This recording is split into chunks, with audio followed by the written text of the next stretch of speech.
The Civil War Battle Series, The Battle of New Market Heights.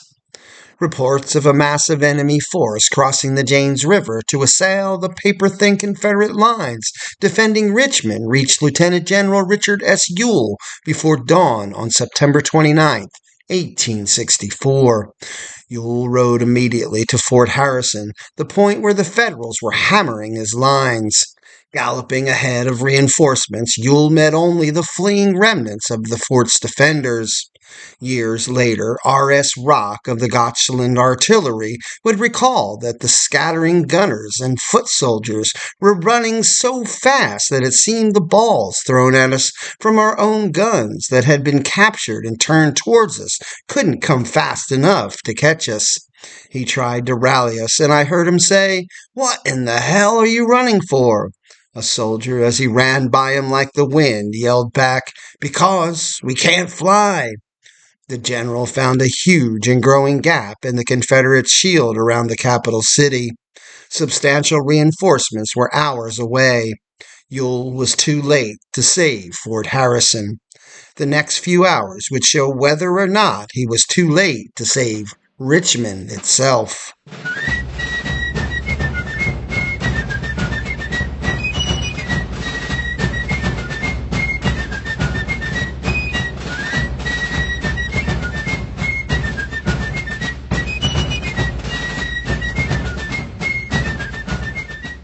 The Union's tightening siege of Richmond and Petersburg was the focal point of the war in Virginia in late 1864.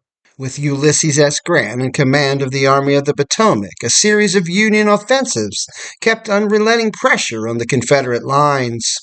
4 separate offensives launched by Grant had failed to break through to the enemy capital, but each had forced General Robert E. Lee to strengthen his defenses and dilute troop strength to man the new sections. If the protective bubble burst anywhere along Richmond or Petersburg, the Army of Northern Virginia could not hold the capital of the Confederacy. Grant planned a 5th major push for late September of 1864. The new plan envisioned 2 simultaneous attacks. Major General Benjamin F. Butler's Army of the James would move directly against Richmond, while Major General George Gordon Meade's Army of the Potomac would attack the Petersburg defenses. With Petersburg under direct threat, Confederate troops could not be spared to counter Butler's operations. This left Butler with a chance of piercing the enemy defenses and sending several thousand troops into Richmond before the rest of the Union Army could pour in. If Butler failed, there was still a chance that he could create enough of a distraction that the Army of the Potomac could break through the protective shield around Petersburg and seize the vital South Side Railroad.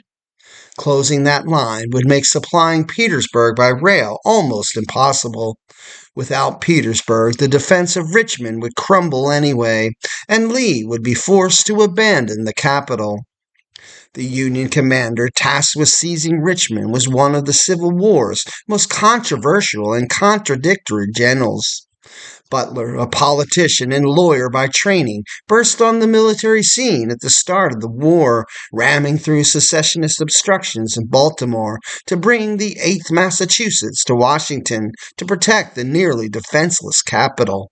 Like many political generals, he had led his share of disasters, starting with the embarrassing Union loss at the Battle of Big Bethel, Virginia, on June 10, 1861. As military governor of New Orleans, he had outraged Confederates with his harsh treatment of secessionist dissenters, particularly women, and he was also accused of corruption and theft. Butler's most positive contributions to the Union were his respect for and considerate treatment of freed slaves. Early in the war, slaves who escaped from Confederate owners into the Union lines were handed back. Butler declared that such escapees from disloyal masters were contraband of war and would not be returned to captivity. His policy was soon adopted by all Union authorities. Butler also promoted the enlistment of black troops during this time in Louisiana.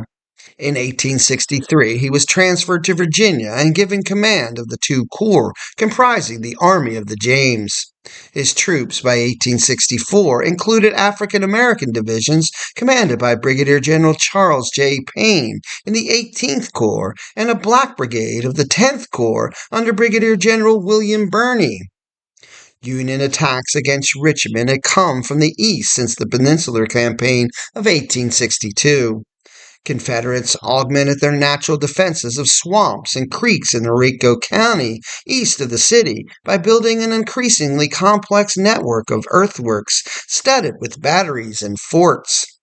Eventually, the works extended south to envelop the city of Petersburg and the rail connections that linked that point with Richmond and the rest of the Confederacy. Many miles of defenses protected Richmond, but there was not enough troops to man them effectively. In September of 1864, with anticipation of an attack at Petersburg, the Richmond sector was drained of manpower.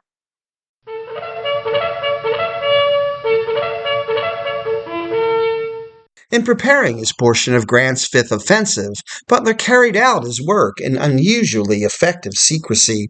No one outside of the highest level suspected anything was planned until his troops were surprised with orders to move out on the night of September 28th.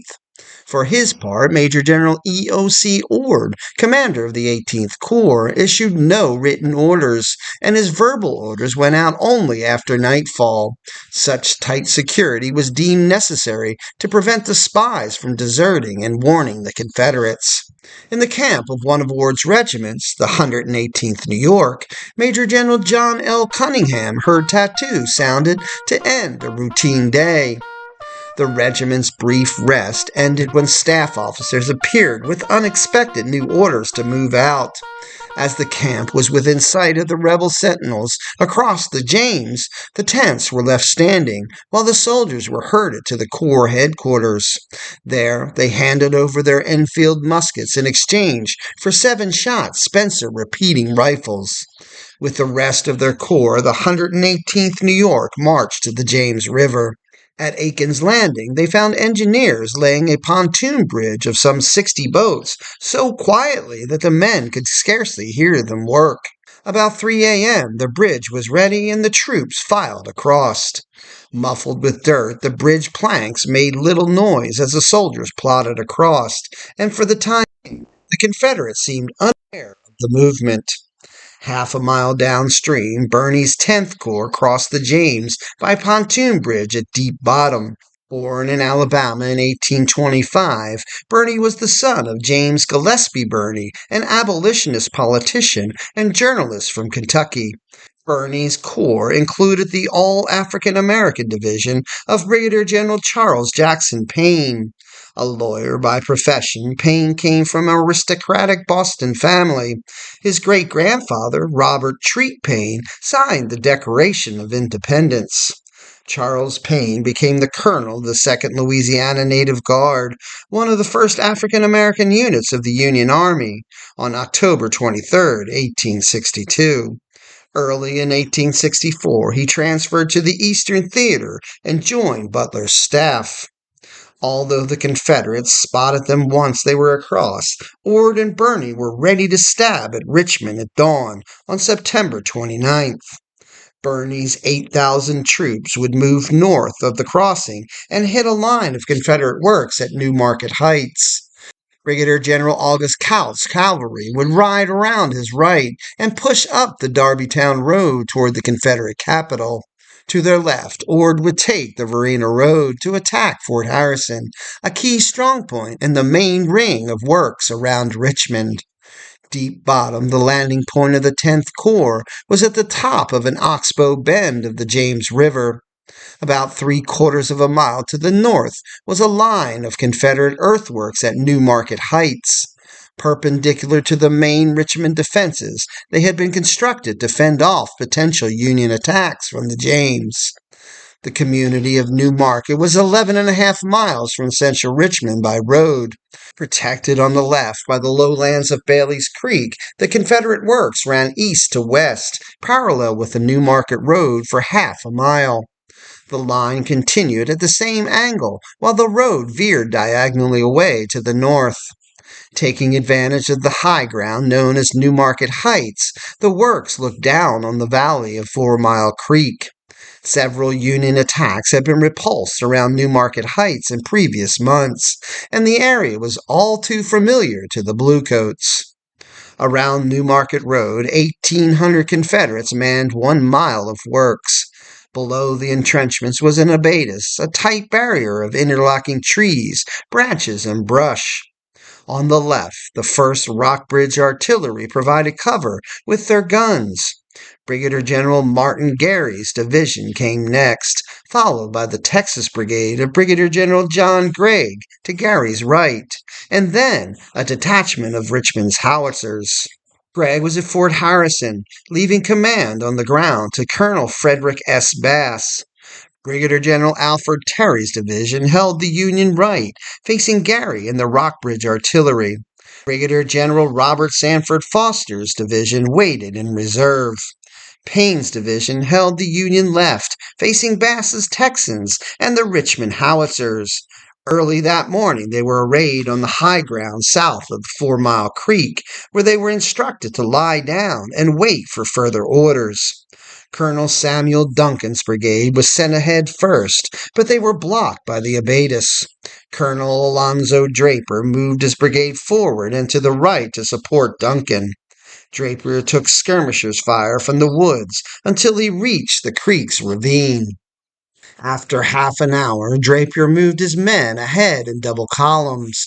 Emerging from a stand of young pines, they burst into the open 800 yards from the enemy's works. Charging across the field, they lost many men to heavy enemy fire and found themselves mired in the wetlands of 4 Mile Creek, 30 yards from the Confederate lines. Slogging through the water, they formed ranks again on the north side of the creek.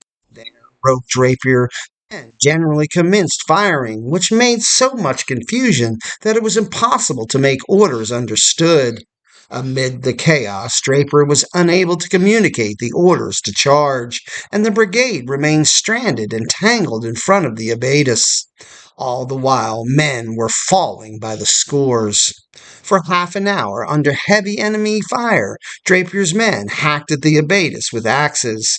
Drapier's aide-de-camp fled from the field, but to Draper's relief, Confederate fire began dying away. The colonel ordered each regimental commander to rally his men around the colors and charge. Drapier's regiments were short of officers. That morning, the 550 men of the 5th USCT went into action with only one officer per company, and managed that only because the adjutant took command of one of the companies. By the time they reached the Newmarket Road works, several companies were missing their officers. Stepping into their places to take the command under fire, 4 sergeants of the 5th USCT and 4 in the 36th USCT became de facto company captains, the first African American soldiers to command troops in combat. Pouring through the abatis, the Union soldiers rushed up the slope to the Confederate breastworks. Unknown to the Fedrals, the Confederate fire had slackened because Bass and Gary had received orders to abandon their position and reinforce the lines closer to the city, which were coming under attack from Ord's 18th Corps. As Payne's troops reached the ramparts, enough rebels were still in place to keep up a lively fire. For their actions in the final dash to the entrenchments, several men were commended in after-action battle reports. Among them, Private James Gardner charged ahead of his company into the Confederate works. He shot and bayoneted an officer who was trying to rally his men. A musket ball struck Corporal Miles James and shattered his upper left arm bone. James stayed on his feet and urged his men forward, and somehow loaded and fired his musket with his one good hand. Payne's strategy of throwing in his regiments piecemeal resulted in needlessly high casualties for a position that was being abandoned anyway. Confederate soldiers remaining in line delayed the Union advance and inflicted heavy losses on the enemy before commencing an orderly evacuation. The sacrifices of Payne's men had meaning far beyond the value of the ground taken. Until that day, the worth of black soldiers was doubted by much of the Union Army in Virginia. Payne's brigade suffered more than 1,000 casualties, most of them in front of the New Market Heights works. Better men were never better led, wrote Butler. The colored soldiers, by coolness, steadiness, and determined courage and dash, have silenced every cavil of the doubters of their soldierly capacity.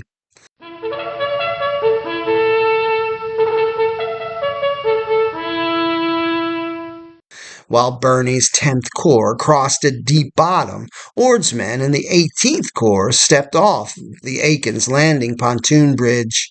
Brigadier General George J. Stannard's 1st Division marched inland on the Varina Road. Cunningham and the 118th New York, with their Spencers, were in the lead on the right of the Union skirmish line. About 6 a.m., as the sun rose, they stepped onto a ridge 1 mile from the river. Turning around, they could see a dark line of blue-coated troops still filing across the bridge. Closer at hand, they came under a sputtering fire from Confederate pickets. Cunningham heard the lumberman voice of his brigade commander, Brigadier General Hiram Burnham, booming, "Heave after them! Double quick!" Cunningham's men rushed forward and drove the enemy pickets from a shallow line of trenches. The crack of our 7-shooters, the cheering of our men as they pursued the surprised Johnnies through the woods, the beauty of the morning and its bracing air, the forest clad in autumnal colors, all aided spirit and enthusiasm, wrote the major. Dashing through an abandoned camp where breakfast was left cooking, Cunningham's men came within sight of Fort Harrison. In the glare of the early morning, the rebel fort loomed up in the sunlight with heavy guns dotting its parapet. Butler's moves took the Confederates unaware, but before sunup, pickets alerted Ewell that the Fedrals were across the river. Ewell, in turn, notified Lee at Petersburg about the impending attack. Lee immediately sent Major General Charles Field's division from Petersburg. Field's men traveled by rail as far as possible and then marched across the pontoon bridge spanning the James. After Field set out, Lee dispatched Major General Robert F. Hoke with more troops to follow him. Artillery Commander Brigadier General Edward P. Alexander was ordered to bring up as many guns as he could safely remove from other points and join Ewell. Lee also telegraphed Secretary of War James Seddon, asking him to call up the militia and local troops available in Richmond. Even with these reinforcements on the way, Ewell faced several more hours of stalling a greatly superior enemy force.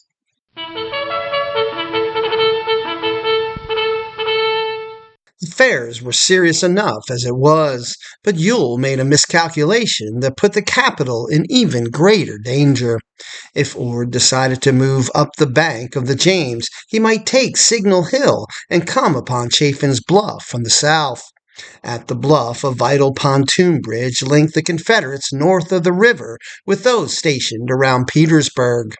Unaware that the Federals were aiming for Fort Harrison, Ewell shuffled a large portion of his available forces down to the Signal Hill, 2 miles from the fort. Stannard's division loomed before Fort Harrison. There was a real danger that the Federals could punch through the lightly held fort, then roll up long stretches of the neighboring works by flank attacks or by circling from the rear. The Confederates had named the fort after Lieutenant William L.Z. Harrison, the engineer officer who started the original works on the site and 2 miles west of the works stormed by Payne's laid out a line, including 15 batteries. His original batteries, 7, 8, and 9, were enlarged and combined into what became Fort Harrison. To strengthen these works, which defended Richmond from the southeast and shielded the batteries overlooking the James River at Chaffin's Bluff, a new system of strongholds went up behind Fort Harrison. To the north were the neighboring smaller works of Fort Johnson, Gregg, and Gilmer. 1 mile to the southeast was another, larger work called Fort Hoke. Work had just started on more entrenchments that would stretch down to Signal Hill. Stannard, receiving a message from Burnham that he was in the front of the rebel works, ordered an immediate attack.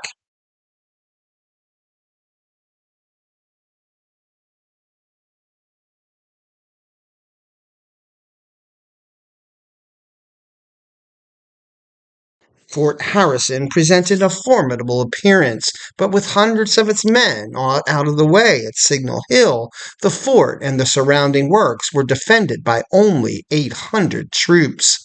Major Richard C. Taylor of Maury's Artillery Battalion found himself in command of the beleaguered stronghold. He had 9 guns inside the fort, the others were in the joining works. A mere 4 guns in the fort were operable, as the others had been spiked or were out of repair.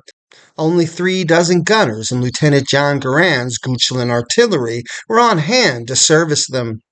Burnham's men left the Varna Road and stepped onto a plowed field.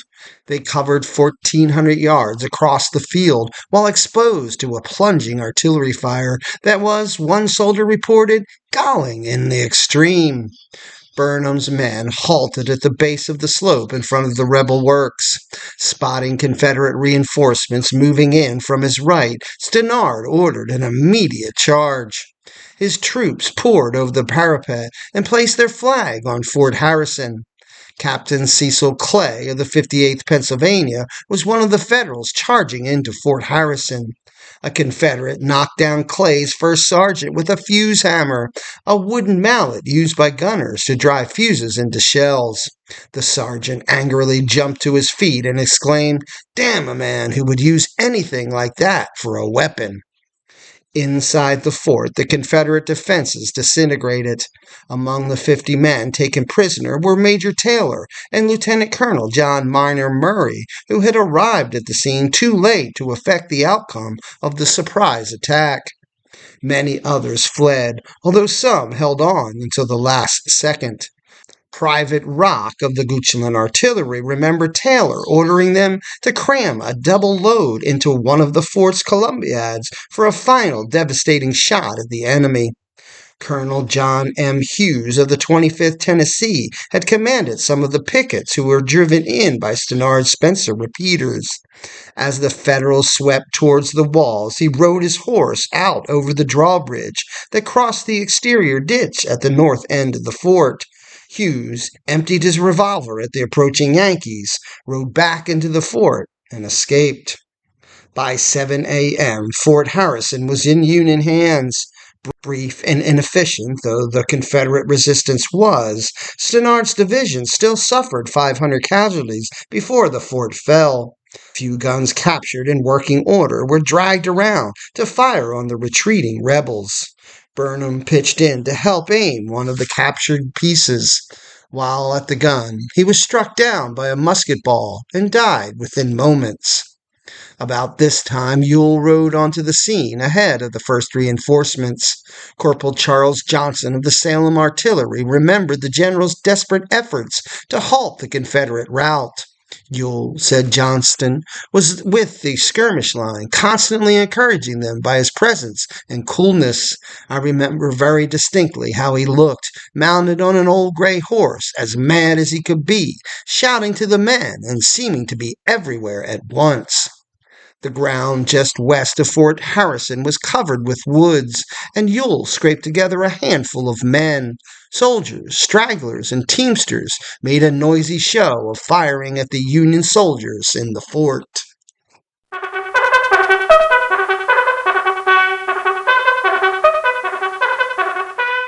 Union attention shifted south to the trenches running down the James. Ord could only assemble a small attacking party of skirmishers and officers. Leading the assault himself, Ord drove the scattered Confederate defenders out of the breastworks to Fort Hoke. The main force there was Captain Cornelius Allen's Lundberg Heavy Artillery. Joined by stray infantrymen and reservists, they repelled the Union advance. Ord fell badly wounded in the leg. With a tourniquet applied to stop the bleeding, he stayed in command until a surgeon demanded that he leave the front. Ord turned command over to Brigadier General Charles A. Heckman. Ewell's first substantial help came from the Confederate Navy's James River Squadron. By 8 a.m., a naval battery commander notified Commander Thomas R. Rotes about the Union attacks. Rotes immediately ordered the gunboats Nassman and Drury to Chaffin's Bluff and sent an officer ashore for further details. The officer returned with the news that Fort Harrison had fallen and a request for help from General Ewell. Rotes took the ironclads Fredericksburg and Richmond downriver to a landing somewhat ominously called the Graveyard, 2 miles south of the captured fort. It was 10:10 a.m. before the vessels were in position to open fire on the fort and the masses of Union troops around it. Rotes sent Lieutenant E.T. Eggleston of the Confederate Marine Corps ashore with a signal officer and an elevated observation stand to spot the fall of their shots against the enemy. Eggleston sent word that the shells were falling short, so Rotes had his guns aboard Fredericksburg and Richmond loaded with high charges. With the heavier charges, Eggleston saw that the projectiles landed among the enemy troops around Fort Hoke. Ewell sent word to fire fast, and the ironclads kept up the fire all day, hurling more than 300 rounds from their big guns. Grateful Army officers later thanked their naval comrades for the long-range assistance, which they believed helped slow the Union forces until Confederate reinforcements could arrive. After taking over for Ord, Heckman launched a series of disjointed attacks on the Confederate positions north of Fort Harrison. The 2nd Pennsylvania Heavy Artillery was ordered to take a small work called Fort Johnston. Private Joseph M. Alexander remembered that the Pennsylvania Regiment passed the ambulance carrying General Ord, who cheered on the men, telling them, "Hurry up, boys, we'll be in Richmond tonight." Alexander's regiment hurried forward, followed by the 89th New York. Out in the open, they attracted cannon fire from the Confederate works, while big shells soaring down from the James River gunboats crashed among them. In the lead, a battalion of the Pennsylvanians under Major James L. Anderson drew ahead while heavy Confederate fire drove the rest of his regiment and the New Yorkers back to take cover. Anderson's head was shot off when he was just 100 yards away from the fort. In his pocket was a newly signed commission as colonel of the regiment.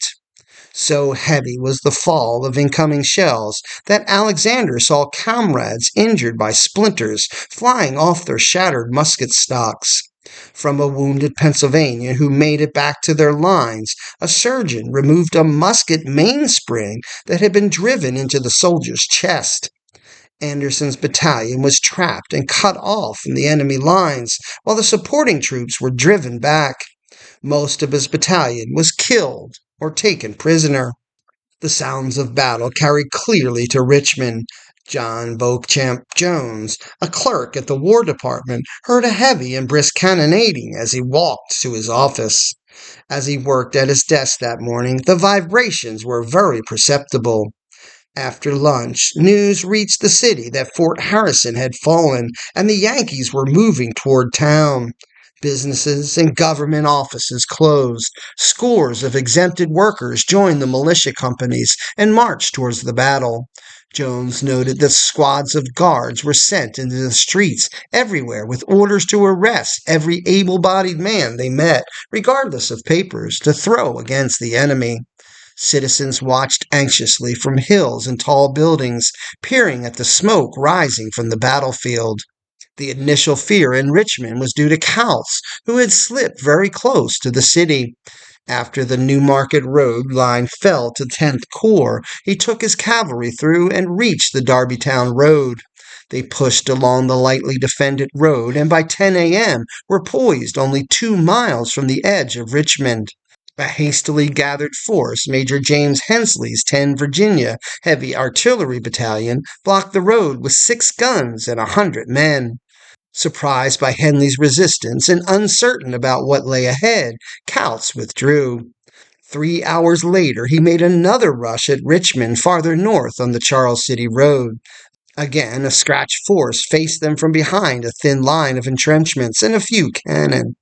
Again, Kautz's caution won out, and he pulled away. After a bungled night attack on another Confederate position, he rode back to rejoin the main Union force the next morning.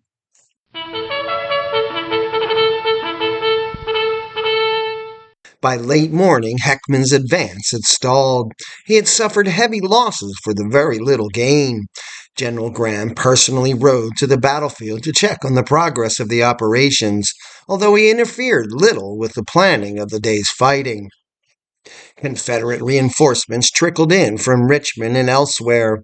The Southerners anchored their new defenses at Fort Gilmer. Named for Major General Jeremy Francis Gilmer, the chief engineer of the Confederate Army, it was a smaller work than Fort Harrison, but it was fronted by a formidable 27-foot deep trench. This daunting obstacle to an infantry attack was designed to prevent Union engineers from digging under the works. Set on high ground, the fort looked down on an open expanse where for some distance trees had been cut down and left with their branches attached to create more obstacles. Elements of the 10th Corps marched from Newmarket Heights to join the attack on the Confederate lines. After marching to the pontoon bridge the night before and taking part in the day's actions, they were already worn out. 2 divisions of the Corps made for Fort Gilmer. Major General Robert Foster's division moved south from the Newmarket Road toward the north face of the fort, hindered by having to cross the low, brush-tangled tributaries of Cornelius Creek. Pulling themselves out of the nearest ravine to the entrenchments, the Federals stepped into a cornfield. Now within easy range of the Confederate guns, Foster's ranks were cut down by intense artillery fire, aided by a growing number of rebel infantrymen filing into the works. Those who survived got no closer to Fort Gilmore and took cover in the ravine. Birney's older brother, Brigadier General William Birney, led his brigade of African American troops toward the fort. Sent in one at a time, each successive regiment was cut to pieces.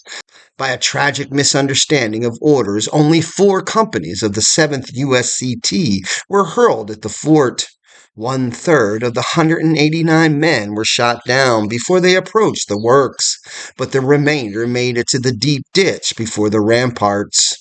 Some tried to boost other men up onto their shoulders to climb over the parapet, but musket fire hit anyone who looked over the edge. Adding to the musketry, the defenders improvised 12-pounder grenades. Cutting artillery fuses to a 2-second length, they lit them and rolled the shells over the parapet, into the ditch, onto the attackers. Only 1 man of the 4 companies made it back to the Union lines. The rest were either killed or captured. Death fairly reveled in that ravine, one New York soldier remembered. That afternoon and on into the night, the Union forces held their gains and prepared to defend them against the counterattack that they expected would come the next day. Fort Harrison had been built with some barracks on its western side, but no defensive walls. Now the new occupants tore down the barracks and threw up a new defensive face to block Confederate attacks. Cecil Clay remembered everybody worked with such tools or apologies for tools as could be had, and a sort of rifle pit was constructed across the rear or open space of Fort Harrison. Lee judged the fighting at Fort Harrison even more serious than the threat to Petersburg. Coming to Chaffin's Bluff in person, he planned to take back the captured fort. He considered a night attack using the 1st Brigades of reinforcements, but decided to wait for daylight and the arrival of more troops, promising better success. On the morning of September 30th, as Lee massed his troops to attempt the recapture of Fort Harrison, Richmond's citizens waited for news of the peril looming to the east of them. Of the city's newspapers, only the Richmond Whig managed to get out an edition, as nearly all of the city's printers were now carrying muskets at the front. Exemption papers were no more valid than they had been on the day before. Numerous male civilians were detained and sent to the fighting. Overzealously following their orders, guards temporarily arrested 1/3 of President Davis's cabinet, Postmaster General John H. Reagan, and Attorney General George Davis. Confederate ironclads in the James reopened their fire in the morning. Elevation of their naval guns was limited to only 6 to 7 degrees, which restricted their range. To reach the enemy, the guns required charges exceeding those spelled out in naval regulations. With the extra-large doses of powder, a 7-inch rifle gun aboard Fredericksburg exploded on its third shot of the day. Lee could not accept a Union force lodged within the Richmond defenses. He was confident that his troops could clear the enemy out. Alexander's artillery would soften up the fort. Then Field and Hoke would send in their infantry, hitting simultaneously from 2 directions. Hoke foresaw only a costly disaster, and he vainly tried to persuade Lee to wait behind a strong new line of fortifications and draw the Federals out in the open to attack them. Alexander asked Hoke where he would like the artillery placed before the attack. Hoke replied he would rather Alexander not fire a shot at all. The bombardment was likelier, thought Hoke, to demoralize my men by your shells falling short and bursting among my men, than to hurt the enemy. Artillery would only help if you bring your guns up to my line and charge with my men. Alexander replied that such a move would get his horses killed. Yes, answered Hoke, and my men are going to be killed. Are your horses of more value than the lives of my soldiers? Hoke's objections were for naught, and the bombardment began.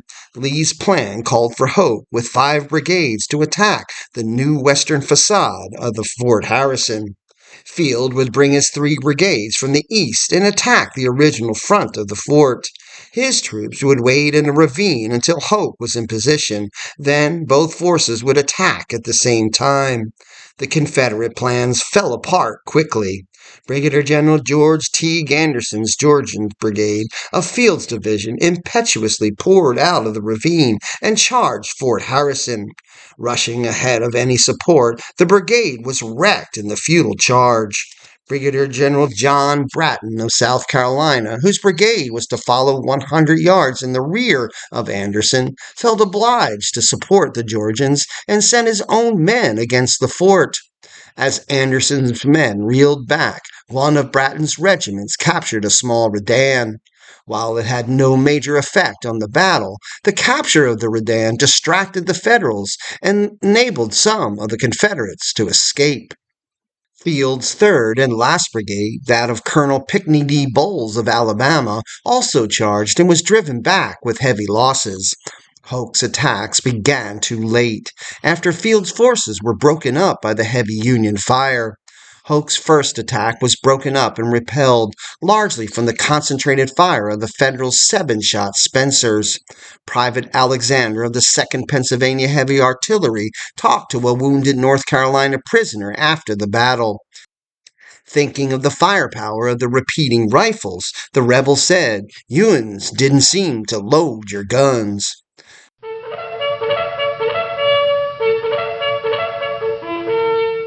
With Lee's personal urging, 2 more attacks by Hoke followed, but they were unable to dislodge the Union troops from Fort Harrison.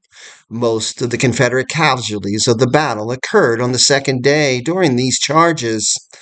A survivor of Clingman's brigade, then commanded by Colonel Hector McCathan, wrote that the brigade charged Fort Harrison with 857 men and lost 587 of them in 10 to 15 minutes.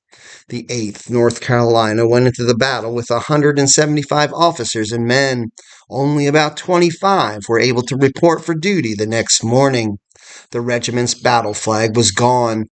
Trapped under the hopelessly heavy Union fire, the color-bearer tore the banner to tiny shreds so that it would not be captured with him. One of Hoke's men, echoing his commander's earlier complaint, bitterly wrote, "The dead were buried under the flag of truce, but the artillery horses were saved." Fighting around Fort Harrison ended about 4 p.m. on September 29th. Butler's army had suffered about 3,300 casualties among its 20,000 men.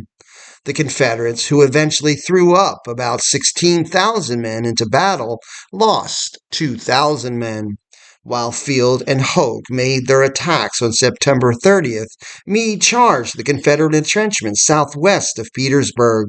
They captured a section of the works around a redoubt called Fort Archer. Under Lieutenant General A.P. Hill, Confederates dug new fortifications and repelled the Union forces from further progress. Fighting continued until October 2nd, when each side settled into their newly established lines of entrenchment. Another 2,800 Union and 1,300 Confederate casualties were added to the cost of Grant's Fifth Offensive. 14 men from Draper's Brigade and other USCT regiments in the Army of the James received medals of honor for their actions on September 29th. Butler was so impressed with the conduct of his USCT regiments at New Market Heights that he supplemented the Medal of Honor rewards with a citation of his own, known as the Army of the James Medal or the Butler Medal. Butler himself ordered and paid for the specially designed medals and ribbons.